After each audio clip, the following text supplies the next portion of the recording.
Hey, guess what's happening on this week's episode of the Beating Diabetes Lifestyle Podcast with your friend and host, Oscar Camejo. Let me paint this picture for you so that you can relate. It's late at night. You're finally done with your workday or whatever you had going on for today. You sit down to relax and you tell yourself, I'm just going to relax and watch one television episode. That's it. And then you grab something small to eat. Then you grab something else to eat a short time later. And the next thing you know, you've already eaten more at night than you did the entire day. I know you can relate.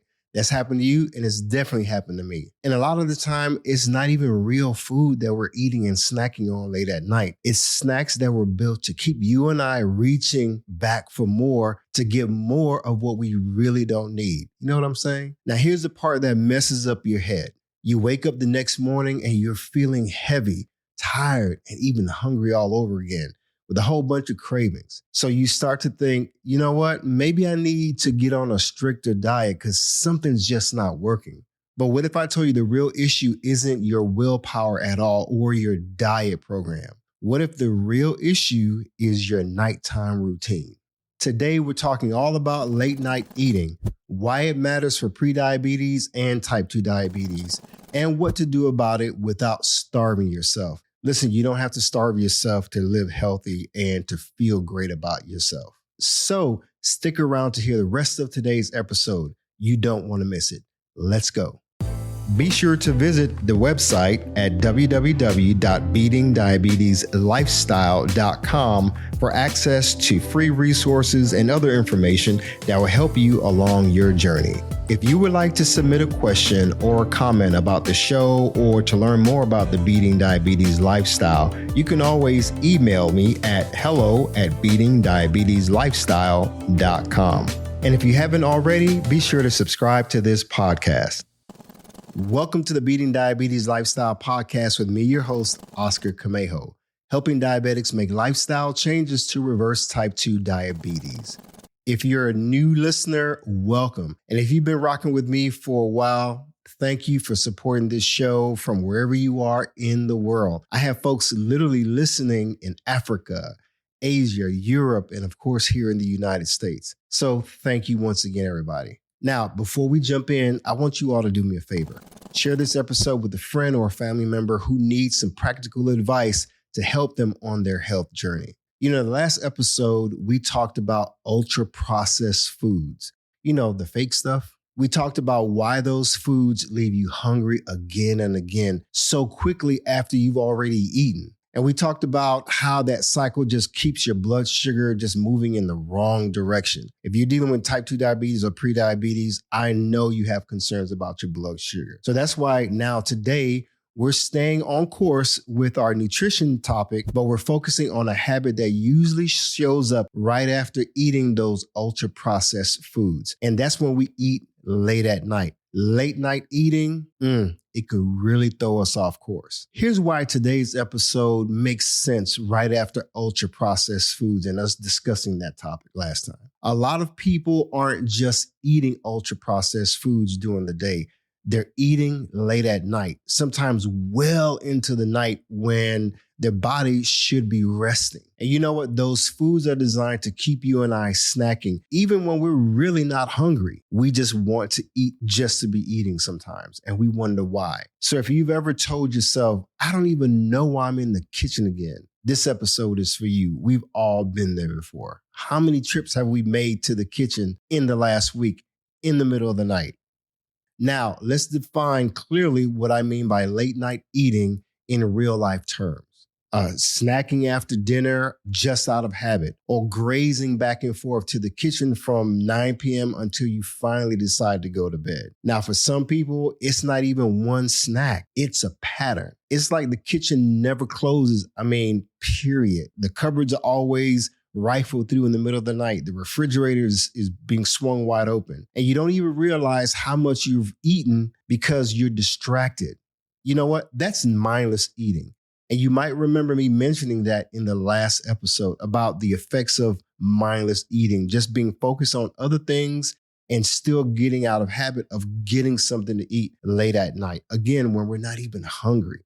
Now, let me say this, and this is very important. Sometimes you are hungry. You may truly be hungry, but a lot of the time that late night eating is not out of hunger at all. It's more so out of pattern, out of habit. It's that appetite that you have. It may be stress. It could be boredom. Man, it could even be, you know what? I deserve something good today. You know what? After a long day, I'm just going to eat whatever. I know it's late. I'm just going to eat whatever. And if you don't separate hunger from habit, you'll keep fighting the wrong battle. And unfortunately, a lot of us may be losing the battle because we're eating late at night and we're not realizing how it's affecting our bodies. So we got to really pay attention. Now, let me take a moment to share a personal shift that actually changed the game for me. You know, years ago, I made a conscious decision to reduce my television time during the week. Monday through Friday, I had to cut it down because I realized something about myself. Every time I sat down at night, I was watching the latest episode of my favorite show back then, and I was just eating just out of habit, not even thinking, maybe not even being hungry, just grabbing something to eat just because I was sitting in front of the television. That was wild because it was like I was mindlessly doing it, not even being hungry. It was plain and simple eating without even thinking about it. So you know what? I made a very important decision about television. I actually stopped watching television at night during the week. Period. And I'm telling you right now, that was a game changer life hack for me. Yeah, there may be times on occasion I'll watch television, but that's very rare because once TV was gone from me, that nightly eating routine started to break apart. And I'm glad it did because there's nothing to sit in front of the television and just eating a bunch of popcorn and chips, right? But you know what? I replaced that time with some healthy habits that were healthier for me and left me feeling a lot more productive, whether it's studying, working out, reading, podcasting, of course. And here's the bonus. It helped me to get to bed even earlier, no later than 10 o'clock. 10 o'clock, that's a sweet spot for me. 10:30, the latest. And when I started going to bed earlier, I naturally stopped eating so late. The same could be for you. You don't have as much time to just drift into the kitchen out of boredom. And when you start to get to bed earlier, you naturally stop eating so late. You don't have as much time to drift into the kitchen out of boredom. Now let's bring it back to you. Late night eating matters because your body is supposed to be winding down at night. But when you're eating late, whether it's fried food or whatever you're eating at night, your body is still working to process that food. It's processing that food when it should be recovering and giving you the energy that you need for the next day. And for a lot of people, that affects how they feel the next day. Some people are eating so late and they're just feeling sluggish and tired and your body just feels overworked. Well, it could be because you're eating late at night. Even if you fall asleep, your sleep quality can take a big hit. And when your sleep quality takes a hit, that's when cravings usually get louder and louder the next day. Sometimes you may be waking up tired and lacking energy. And so you want quick energy. And what do you normally do? You probably pick up something that's quick energy. Maybe something that's high in carbs or high in sugar, your coffees and whatnot. And that's how the cycle keeps repeating itself. Not because you're weak, but because your routine is working against you. That's something to consider. Now let's talk about the real reasons why a late night eating happens in the first place. One reason could be that you didn't eat enough during the daytime. So by nighttime, your body is trying to play catch up. Another reason is stress. At night, the day finally slows down and food becomes your comfort, hence comfort food, right? Another reason is what I like to call the reward mentality. You had a hard day, so you feel like, man, I earned this treat. I earned this popcorn. I earned whatever it is. And so you treat yourself. And another distraction, like I mentioned before, is TV or scrolling on social media, gaming, working late, or even just sitting up on your phone. And let's not ignore this one. Some people are staying up too late just to be staying up late. They have a lot of stuff going on in their mind. But you know what? If you stay up late enough, you will eventually get hungry. And you will convince yourself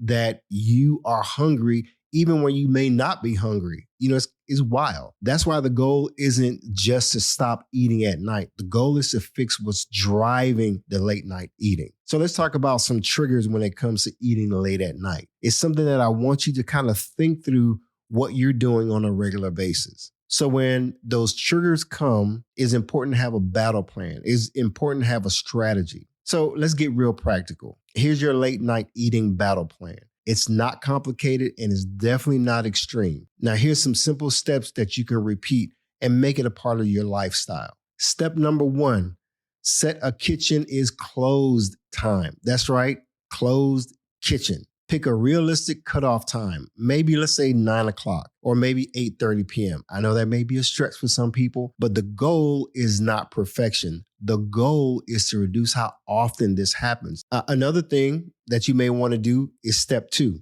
is build a dinner that actually satisfies you. If dinner doesn't satisfy you, guess what? In the middle of the night, you're going to be craving something. You want to eat more food. It just happens. But a good dinner should give you lean protein, some non-starchy vegetables, and be made up of some healthy fats. And you know what? Depending on your plan and your body, you may want to include a portion of some whole food carbs. But the key is that dinner needs to be satisfying. It needs to feel like a real meal, not a snack. And I know some of you all who may be desperate to lose weight, you're trying to like eat very little and only eat once a day. I get it, but I want you to be wise. So step number 3, replace your nighttime routine. If your routine is normally sit on the couch, watch a show, then eat snacks, then your routine is the actual trigger. So you need a new routine. You can replace that TV time with a walk after dinner instead of just sitting down in front of the computer or even on your phone. You can drink some hot tea. You can stretch. You can read. You know what? You can prep for something for tomorrow so you wake up feeling more in control. I know some people who brush their teeth right after dinner so they don't have that taste or that craving for something to eat later on. And if you're like me and need something more productive, you know what? Why don't you work on something that builds your future? Think about all these little life hacks that you can do. Again, brushing the teeth is one thing. Drinking enough water so that you feel satiated. Now, here's step number 4. Create a smart emergency option. Now, if you're truly hungry at night, I'm not telling you to suffer through that. No, that's not smart. But what you need is a plan so you don't end up in the pantry, chaotically looking for something to eat 10:30 and 11:30 at night. Have one simple planned option. Something light, a protein forward snack. Because here's the goal. The goal is to stop the random eating. It's not to punish yourself, but that random chaotic eating, that's what gets a lot of us in trouble. So step number 5, let's deal with fixing the root issue. And that's what's happening late at night. If your late night eating is happening because you're up too late and you are just mindlessly eating, that's the real battle. Start moving your bedtime earlier by 15 minutes at a time.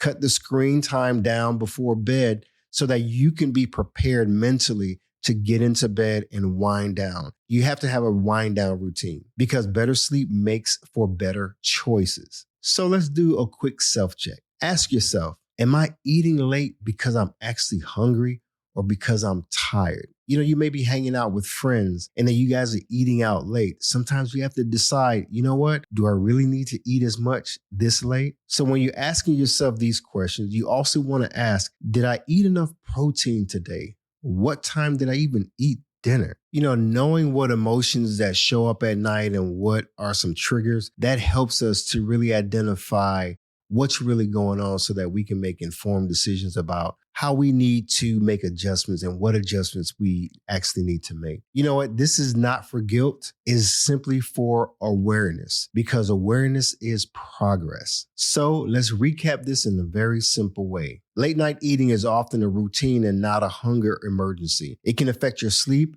your cravings, and how you feel the very next day. And you can change it by building a better evening plan. So part of the evening plan that really helped me was I took inventory of what I had in my house. I realized I had a bunch of cake products. I had cookies. I had chips. I had soda, fruit juices, and some other stuff that, was not helping me in my weight loss journey, especially when I was talking about learning how to, control my blood sugar. I had to clean house, folks. When I say clean house, I literally cleaned house. I went through my refrigerator. I went through the cupboards, the pantry.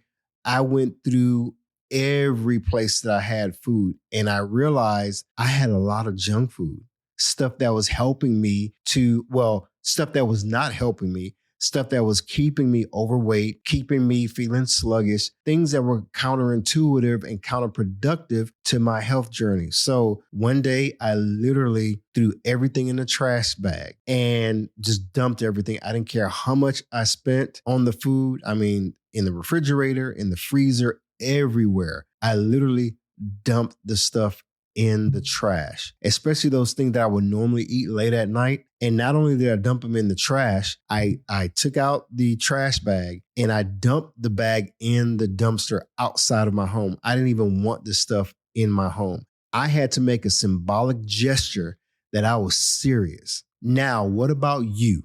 If this episode has helped you in any way, I want you to share it with somebody. Talk to them about the lifestyle habits that can help them to improve their life. You never know if by sharing this episode, you can help change someone's life and impact them for the best. Next episode, we're going to talk all about what it means to be sedentary and how not moving enough and being sedentary affects your health. How much you move or don't move may have a bigger impact than you actually realize. So I do want you to aim to improve your movement. And we're going to talk all about that in the next episode. But remember, you don't have to be perfect. I know I shared a lot with you. You just simply have to be consistent. So until next time, stay focused, keep moving, never go back, leap forward, bounce back because you can, my friend. And above all else, trust God. You got this. I believe in you. Hi, everyone. Thank you for tuning in to the Beating Diabetes Lifestyle Podcast with Oscar Camejo. We hope you enjoyed this episode. As a reminder, this podcast is intended for motivational and educational purposes only. It is not a substitute for professional care by a physician or other healthcare professional or qualified fitness instructor. This podcast is provided on the understanding that it does not constitute medical or professional advice or services. If you're looking for help on your journey, seek a qualified medical practitioner. It's important that you utilize someone who is a trained, licensed healthcare professional who can help you on your journey toward good health.